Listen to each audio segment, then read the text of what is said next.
अस्सलाम वालेकुम। साउंड पे आज एक वीडियो बना लेते हैं जो बिगनर्स टेक्नीशियन है जिनको साउंड में बड़े प्रॉब्लम्स आता है। जैसे मेरे पास ये डिवाइस है, इसमें बॉटम स्पीकर काम नहीं कर रहा। अप स्पीकर का भी आपके पास, एयर स्पीकर का भी इशू आ सकता है, वाइब्रेटर का भी आपके पास आ सकता है, सोलनॉइड का कोई भी इशू आपके पास आ सकता है। साउंड का सेक्शन में थोड़ा सा एक्सप्लेन कर देता हूँ ताकि आपके लिए हेल्पफुल हो और इजी हो साउंड बनाना। जैसे मेरे पास ये 13 प्रो मैक्स है, इसकी जी आर वैसे ऑलरेडी हमें मिल रही है। अगर मैं मल्टीमीटर पे इसको देखता हूँ तो बॉटम स्पीकर की जो जी आर है वो मुझे मिल रही है इसकी। फॉर एग्जांपल ये देखो, मेरे पास इसकी जी आर 541 मतलब मेरे पास आउटपुट पॉजिटिव नेगेटिव दोनों पे जी आर मिल रही है। लेकिन अगर हम इसको मिसाल अभी मैं, चलो डीएसओ पे इसकी वेव्स देखते हैं कि वेव्स बन रही है कि नहीं बन रही। अब ये थोड़ा सा फर्क है, मल्टीमीटर में और डीएसओ में ज़रा डिफरेंस है। डीएसओ में आपको कम से कम वेव्स का पता चल जाता है। तो हम ज़रा साउंड प्ले कर लेते हैं और इसकी वेव्स देखते हैं कि वेव्स बन रही है कि नहीं। हम एयर स्पीकर इसका ओके, इसका बॉटम स्पीकर प्रॉब्लम कर रहा है। तो हमारे पास इसकी वेव साउंड की नहीं बन रही। और वैसे नॉर्मली हमारे पास जी आर मल्टीमीटर में हमें मिल रही है, लेकिन वेव्स हमें नहीं मिल रही। इसकी आउटपुट पॉजिटिव और नेगेटिव पे तो हमें वेव्स नहीं मिल रही। तो अब सिंपली ये है कि मतलब इसका एम्पलीफायर वो ख़राब है। क्योंकि एम्पलीफायर हमने कैसे कंफर्म करना है, वो बड़ा इजी मेथड है। जैसे फॉर एग्जांपल ये लॉजिक बोर्ड है, इसके अंदर हमारे पास हम्म, 3 एम्पलीफायर मोस्टली लगे होते हैं। 3 बल्कि हाँ 3 एम्पलीफायर ही लगे होते हैं, एड स्पीकर का, बॉटम स्पीकर का और सोलनॉइड जो वाइब्रेटर है। फॉर एग्जांपल अभी 2 एम्पलीफायर ये लगे हुए, हम इसकी रियल पिक्चर, ये एम्पलीफायर है। अब रियल पिक्चर इसकी ऐसी होती है, ठीक है। अब हम इसको टेस्ट करते हैं कि मतलब हमारे पास इसका एम्पलीफायर कौन सा है। तो हम इसका देख लेते हैं एम्पलीफायर को, ताकि बॉटम स्पीकर का एम्पलीफायर हमें पता चल जाए कौन सा है। तो ये इसका आउटपुट है। तो ये हमारे पास सोलनॉइड है, मतलब ये वाइब्रेटर का एम्पलीफायर है हमारे पास। तो अब हम इसका दूसरे एम्पलीफायर का आउटपुट देखते हैं। अच्छा, आउटपुट बहुत इजी है, सब में कॉमन है। ये मैं थोड़ा जूम कर लेता हूँ। एम्पलीफायर का आउटपुट आप देखेंगे ना, ये देखो D2 एंड E2, जो आउटपुट पॉजिटिव और नेगेटिव हमारा बनेगा। तो ये बॉटम स्पीकर का एम्पलीफायर है हमारे पास। तो ये कंफर्म हो गया कि एम्पलीफायर कौन सा है। तो पहले तो एम्पलीफायर कंफर्म करें कि स्पीकर का एम्पलीफायर कौन सा है आपका, वाइब्रेटर का कौन सा है, और आपका जो एड स्पीकर है उसका एम्पलीफायर कौन सा है। तो अब हमारे पास इसमें प्रॉब्लम है, क्योंकि हमारे पास यहाँ साउंड की वेव्स भी नहीं बन रही। जीआर तो हमें मिल रही है मल्टीमीटर पे, लेकिन वेव्स हमारे पास नहीं बन रही। तो इसका अभी एम्पलीफायर चेंज करते हैं और फिर साउंड चेक करते हैं। तो सिंपल है साउंड बनाना, कोई इतना बड़ा मुश्किल नहीं। अगर आपके पास वाइब्रेटर इशू तो वाइब्रेटर का एम्पलीफायर है, और एक वाइब्रेटर का ड्राइवर भी होता है जो कि दूसरी साइड पे लगा हुआ है। तो मोस्टली दो जगह से इशू इशू आता है वाइब्रेटर का। वो मेरे ख्याल से इधर लगा हुआ है ऊपर, ये रहा। ये वाइब्रेटर का ड्राइवर है वर्ड का। और एक एम्पलीफायर हमारे पास ये लगा हुआ जो कि एड स्पीकर का है, ठीक है। ये एड स्पीकर हमारे पास एम्पलीफायर है, ठीक है। और दो एम्पलीफायर हमारे पास वाइब्रेटर और बॉटम स्पीकर दो यहाँ लगे हुए। तो हमारा प्रॉब्लम इस एम्पलीफायर के अंदर है।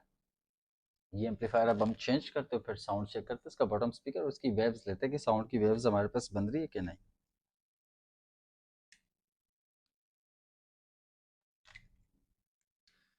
अब इससे शीट हमने इसकी हटा दी।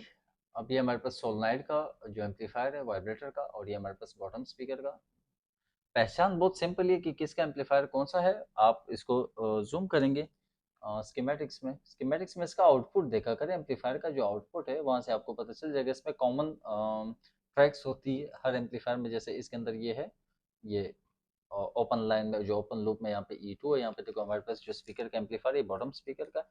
और अगर हम ये एम्पलीफायर देखते हैं E2 और D2, जो दो हमारे पास ट्रैक्स है, इसके अंदर देखो ये सोलनाइड का हमारे पास वाइब्रेटर का आउटपुट पॉजिटिव और नेगेटिव है हमारे पास। ये कॉमन इसके अंदर ट्रैक है हर एम्पलीफायर के अंदर। अब इसके अंदर हमारे पास इशू है बॉटम स्पीकर का, मतलब बॉटम स्पीकर का साउंड मेरा वेव्स नहीं बन रही।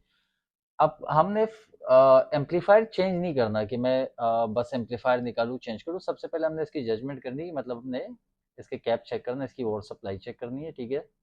जो इसका स्पीकर का जो वी बूस्ट है और दूसरा जो आपके पास ये कैपेसिटर है नॉन पोलराइजर, ठीक है, जो दोनों साइड ओपन लूप है, इसको आपस में चेक करना है। अक्सर क्या होता है कि आप मल्टीमीटर से ग्राउंड और जो आपकी एक प्रो ग्राउंड करते हो, दूसरी से आप जो है ना शॉर्ट चेक करते हो कि कोई कैप लीक ना हो, तो ऐसे नहीं मिलेगा। ये वाला जो है ना आपको आपस में चेक करना है। ये ग्राउंड के साथ तो आपको शॉर्ट कभी भी नहीं दिखाएगा, दोनों साइड आपके इसकी पॉजिटिव नेगेटिव है, तो मतलब ये आपको आपस में चेक करना। सम टाइम क्या होता है कि ये शॉर्ट हो जाता है और उसके साथ उसकी वजह से भी साउंड हैंग करता है और साउंड प्रॉब्लम कर रहा है, तो ये आपस में चेक करना, बाकी ये आप ग्राउंड के साथ चेक कर ले।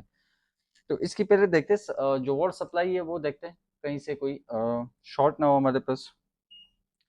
मल्टीमीटर को करते हैं बजर मोड पे, और पहले तो हम इसके जो नॉन पोलराइजर कैपेसिटर है ये चेक कर लेते हैं। ये दोनों क्लियर है, ये भी क्लियर है, ये भी, हाँ ये भी क्लियर है।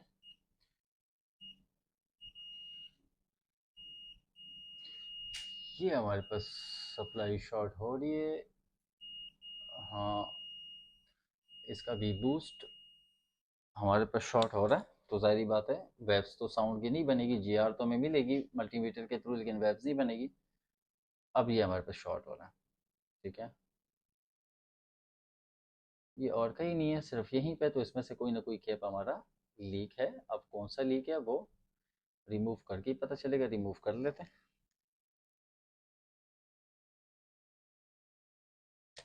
तो हम ज़रा इसके कैप रिमूव करके इसको पहले नो, एम्पलीफायर भी शॉर्ट हो सकता है, लाजमी नहीं है, लेकिन ये कि सबसे पहले हम इसके कैप,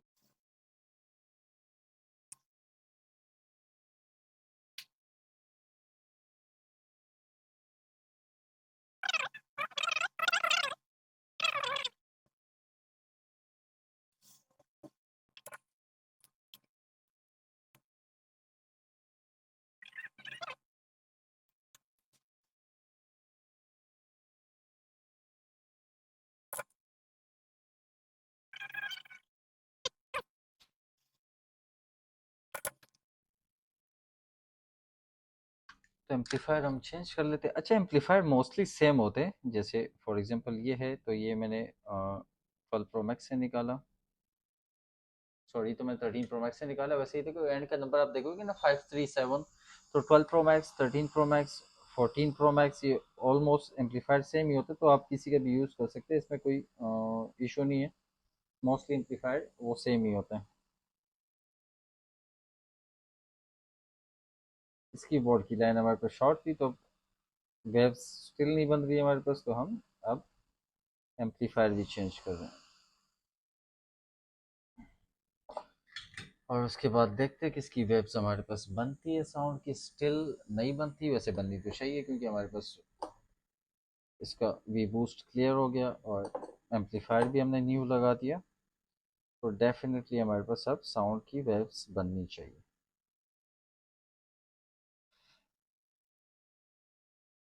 तो अब हम चेक करते हैं इसकी साउंड की वेव्स।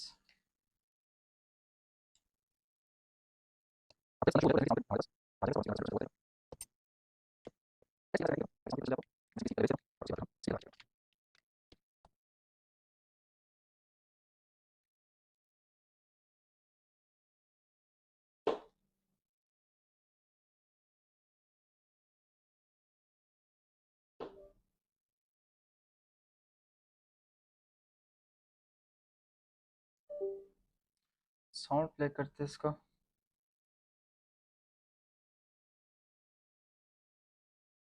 साउंड प्ले किया और अब हम इसकी देखते हैं वेव्स।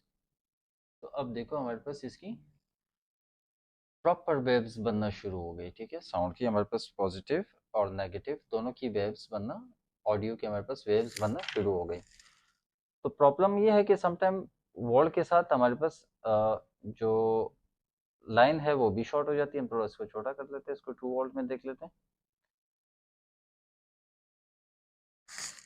और समटाइम वर्ड की लाइन शॉर्ट होती है और समटाइम हमारे पास एम्पलीफायर का भी प्रॉब्लम होता है, ठीक है, तो हमारे पास इसमें दोनों था कि एम्पलीफायर भी और हमारा वी बूस्ट भी दोनों शॉर्ट था, ठीक है। अब हम जरा इसको सही से देख लेते हैं, ठीक है।